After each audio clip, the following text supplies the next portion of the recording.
Moving on with the section D of today's paper, the answer key for this particular section D. Now, this particular section D was on coordination compounds. The oxidation number of central atom in a complex is defined as the charge that it would carry with all ligands are removed along with the electron pairs that are shared the central atom. Similarly, the charge on the complex is the sum of the charges of the constituent parts, that is the sum of charges on the central metal ion and its surrounding ligands. Based on this, the complex is called neutral if its sum of the charges is equal to 0. However, for the anionic and the cationic complexes, the sum of the charges is not equal to 0 and it would have some charge. Now, based on the above content, there were questions on coordination compounds. The first is define ambidentate ligand with an example. Now, for an example, you could use CN, you could use NO2, you could use SCN. Definition wise, you had to explain a ligand which has at least two binding sites. It has two atoms with lone pairs which can act as ligands from both the sides. What type of isomerism is shown by this compound? As you can see, Cl and sulfate is outside. Here, sulfate is inside, Cl is outside. So your counter ion is changing. The ions formed are changing. So the answer in this coordination chapter is ionization isomerism. Define chelate effect was a definition part. How it affects the stability of the complex. Now, chelation is directly proportional to stability. More the chelation, greater is the stability. Find the coordination number as well as the oxidation state of chromium in this particular compound. Now, in this particular compound, you have chromium surrounded by 3 oxalates. Each oxalate forms 2 coordinate bonds. So, the coordinate number of bonds formed coordinate bonds are 6. So, the coordination number becomes 6. Talking about the oxidation number, if you calculate, sodium has 3 charge, chromium you do not know. Each oxalate has 2 minus. So the value would come out for X, the value would come out to be, you have to find it out. That is, the X comes out to be 3. So this was your answer for this D section question. Now this is the question of biomolecules from the D section where most of the students have lost marks. This was regarding your vitamins. The content is organic compounds are required in small quantities. In their deficiency causes specific disease. These compounds are called vitamins.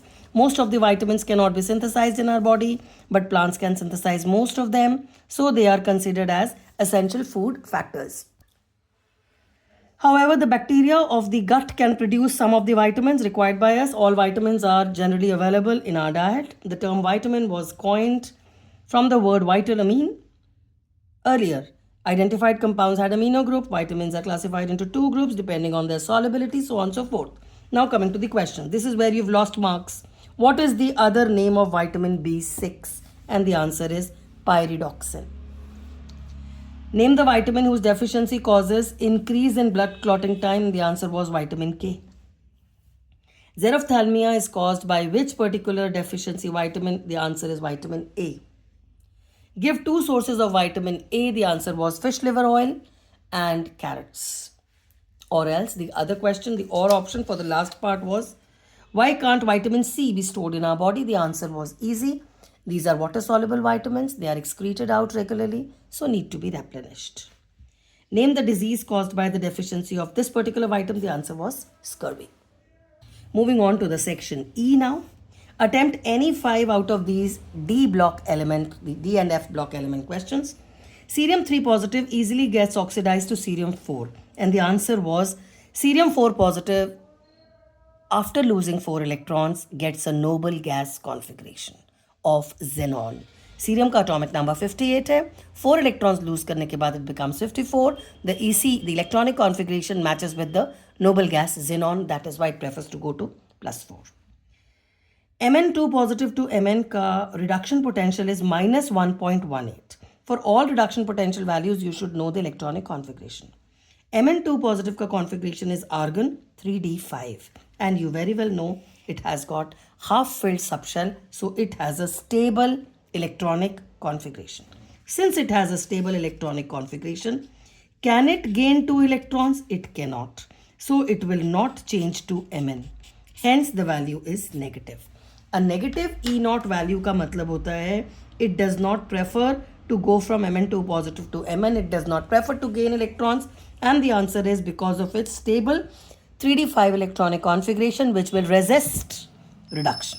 That is why the value is negative. Moving to the third part of the question.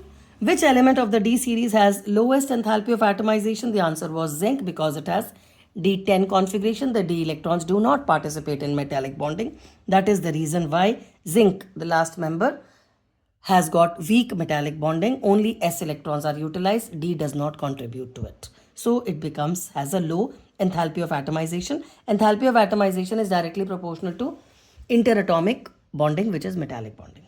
What happens when sodium chromate is acidified? It changes into sodium dichromate, or yellow colored solution changes into orange dichromate solution.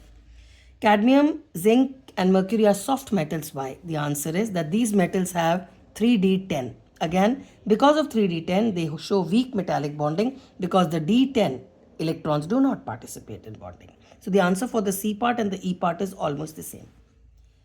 Why in the titration of KMnO4 you do not use HCl, you use sulfuric acid? And the simple reason is HCl, if added, then your KMnO4, which is a good oxidizing agent, will react with HCl and change it to Cl2.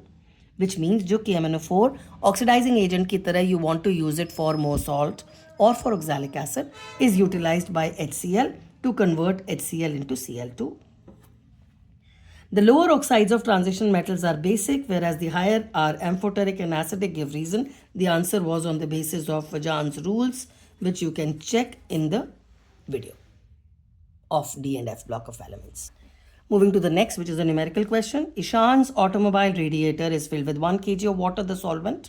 How many grams of ethylene glycol, which is your solute, molar mass 62, must Ishan add to get the freezing point of the solution lower to minus 2.8 degrees C? Matlab delta TF is 2.8. KF is given to you. Molecular mass of solute is given to you. Weight of solvent is given to you. So we'll be using the colligative property of depression and freezing point. This is how you go about it. Delta TF is equal to IKFM. I is not required because it is a electrolyte is not known to you whether it's dissociates or associates, so I put 1.86 is given to you. Molality is weight of solute divided by molecular mass divided by weight of solvent into 1000 if it is in grams. So 1 into 1.86 WB, the weight of solute is to be found. 62 is the molecular mass of ethylene glycol. 1 kg दिया था तो इसलिए मैंने इसको 1000 में करा because only you have to put it in grams, only then this 1000 is to be there. So your answer rolls around this. Delta TF is 2.8 and you can easily find your weight of the solute by multiplying it 2.8 into 62 divided by 1.86. The second, this is a 3-mark question. Okay, the next part is what type of deviation from Raoult's law is shown by ethanol and acetone? तो बेटा ethanol में hydrogen bonding है, acetone में dipole-dipole interaction है.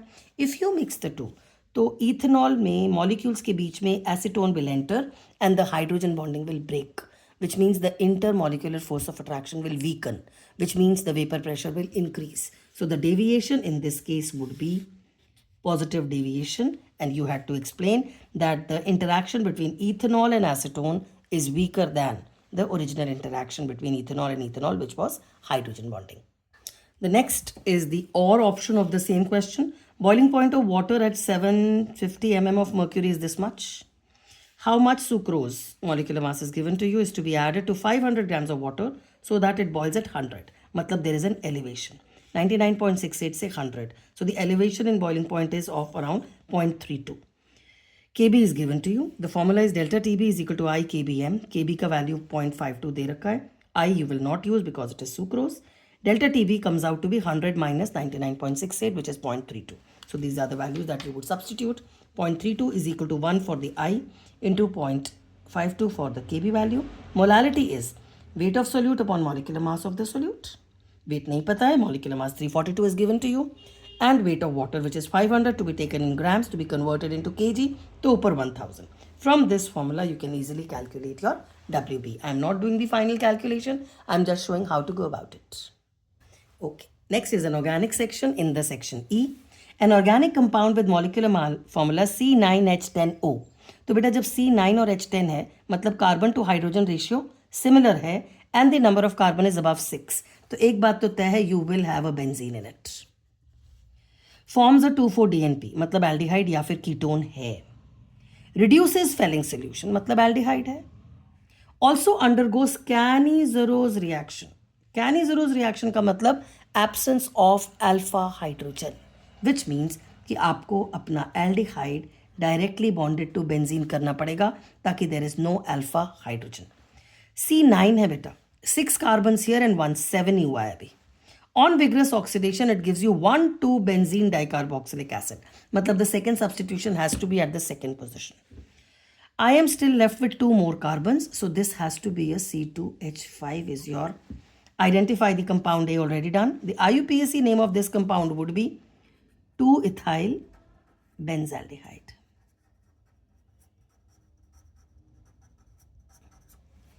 Write the reaction of compound A with 2,4-dinitrophenylhydrazine and the Fehling solution is a tricky part. So the reaction would be your 2-ethyl benzaldehyde, I've deliberately written it so that I make the product easily, reacts with 2,4-DNP and the H2O will be lost. So in this case, your product would come out to be benzene with a C2H5 and C with an H, a double bond N, NH, rest of it will be same. NNO2 here and NNO2 here. That is your product formed in this case. While in the second case, the same A has to react with Fehling solution. Fehling solution is cupric and basic medium. And the result is you end up in C2H5 as it is. Your benzaldehyde changes to oxidized form. Copper changes to Cu2O. And you get water as the byproduct. And this is your red PPT. And this is the oxidized form.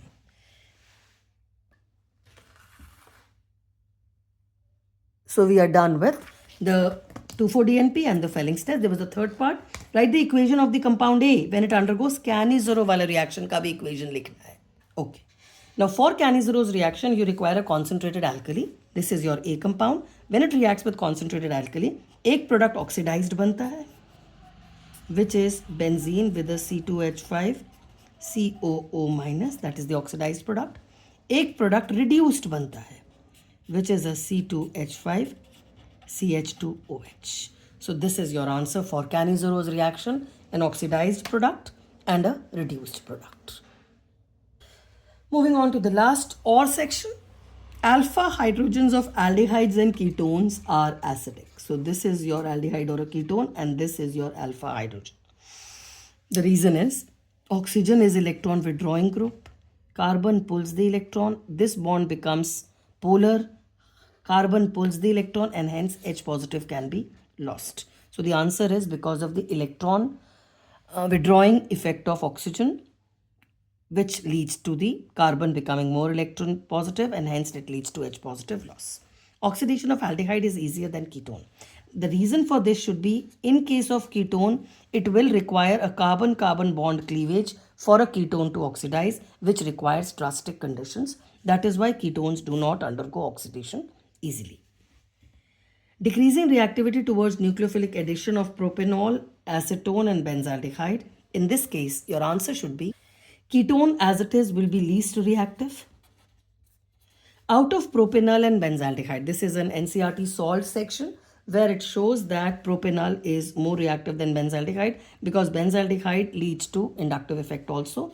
So you should have a benzaldehyde and you should have a propanol as the most reactive. Increasing order of boiling point. Propane is an alkane, least boiling. Alcohol, hydrogen bonding. Dimethyl ether has a dipole moment. Propanol has a higher dipole moment because it has pi bonds. So in this case, increasing order में सबसे पहले should be propane, followed by dimethyl ether, followed by propanol, and the highest is for ethanol. Last question of the paper. Give simple chemical test to distinguish between benzoic acid and benzaldehyde. There are multiple options. Benzoic acid के लिए करना है तो you can write add NaHCO3 and get brisk effervescence. Benzaldehyde के लिए करना है तो you can even add toluenes or phenings or 2,4-DNP. 2,4-DNPC, you will get an orange PPT. In case of benzaldehyde, benzoic acid ke liye, this is easy. With this, we come to the end of the answer key. Hope I've helped you out for your exam too. Forget chemistry, rest, relax, and attack your next paper. All the best. Do very well in life. Love you loads. Bye for now.